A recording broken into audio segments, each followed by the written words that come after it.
क्या Simon Williams का character a wonder man हमें दिखेगा एवेंजर्स डूम्सडे में? और क्या ये सीरीज़ आपको सच में देखनी चाहिए? क्योंकि बहुत सारे फैंस को लग रहा है कि ये सीरीज़ महा बकवास है और इसका एवेंजर डूम्सडे से कोई भी लेना देना नहीं है, तो वो हम इस सीरीज़ को देखेंगे ही नहीं। सो एलएसयू की व्यूअर्स हर एक बात को जानेंगे। सबसे पहले बात करते हैं वंडर मैन। भाई फाइनली डिज्नी ने वंडर मैन की सीरीज़ को रिलीज़ कर दिया। मुझे इस बार सबसे अच्छी बात लगी कि भाई टोटल जो 8 एपिसोड्स हैं उनको एक साथ रिलीज़ किया गया। मतलब आपको हर हफ्ते वेट करने की ज़रूरत नहीं है, आप एक साथ बिंज वॉच कर सकते हो बहुत ही अच्छी हिंदी डबिंग के साथ में, अगर आप सीरीज़ को हिंदी में एंजॉय करते हो।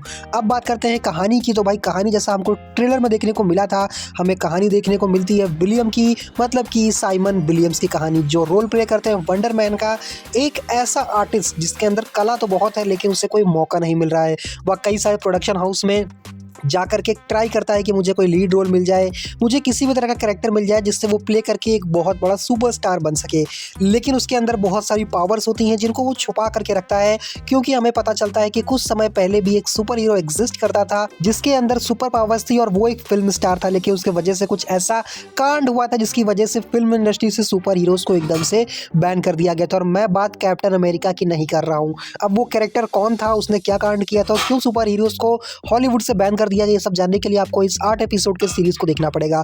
अब हमें इस कहानी में आगे देखने को मिलता है साइमन विलियम्स का कैरेक्टर कैसे आगे बढ़ता है, कैसे वो अपने आप को एज अ एक्टर स्टैब्लिश करता है और उसके पास में ये पावर्स कौन सी हैं, कैसी पावर्स हैं और वो इन पावर्स को छुपा के क्यों रखता है। और भाई वंडर मैन का जो कैरेक्टर प्ले किया है वो यहाँ किया है याह्या अब्दुल मार्टिन सेकंड ने, अगर नाम गलत लिया हो तो सॉरी, लेकिन भाई बंदे की एक्टिंग ज़बरदस्त है। और इनका पूरा साथ दिया है बेन किंग्सली, वही जो ट्रेवर स्लेटरी का रोल प्ले करते हैं, जिनको हमने आयरन मैन में देखा था आतंकवादी का रोल प्ले करते हुए, फिर शैंग-ची में देखा था।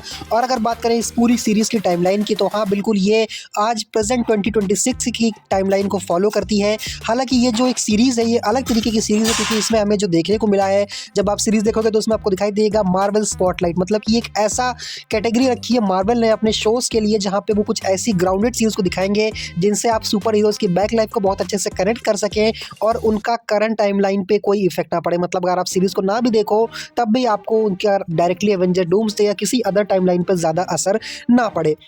अब बात करते हैं कि कैसी ये सीरीज़ है। तो भाई अगर आपको कोई ऐसी सीरीज़ देखने का पसंद है जिसमें लोगों की बातें आपस में होती हो, जिसमें एक अच्छी एक्टिंग दिखाई गई हो, जो सिनेमा लवर्स हैं उनके लिए ये सीरीज़ मैं कहूँगा मस्ट वॉच है, क्योंकि आपको इसमें बहुत सी चीज़ें देखने को मिलेंगी। और अपने वंडर मैन की भाई एक्टिंग लाजवाब है और अपने आतंकवादी भाई साहब जो है उनकी भी एक्टिंग लाजवाब है।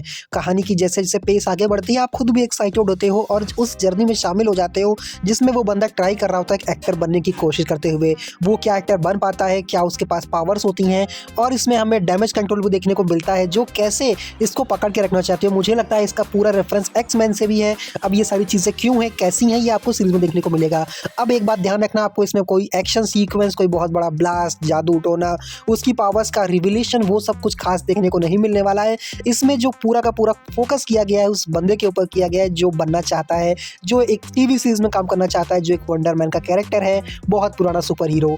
अब क्या वो बन पाता है, नहीं बन पाता है, सब कुछ जानने के लिए आपको इस सीरीज को देखना पड़ेगा। तो मैं बात करूंगा रेटिंग की, तो भाई मैं इसको दूंगा 10 आउट ऑफ 8.5 की रेटिंग।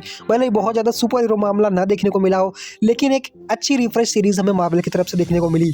शी हल्क वगैरह देखने के बाद तो मैंने सीरीज से मतलब दिमाग ही उठ गया था कि भाई मुझे कोई सीरीज देखनी है, लेकिन मुझे इस सीरीज को देख करके अच्छा लगा। बाकी आपने अभी देखी वंडर मैन, नहीं देखी है, देखोगे नहीं देखोगे नीचे कमेंट मार के बता के जाना। बाकी जल्दी मिलते हैं नेक्स्ट वीडियो में। टिल देन देखते रहो शिव का रिव्यू। Bye bye.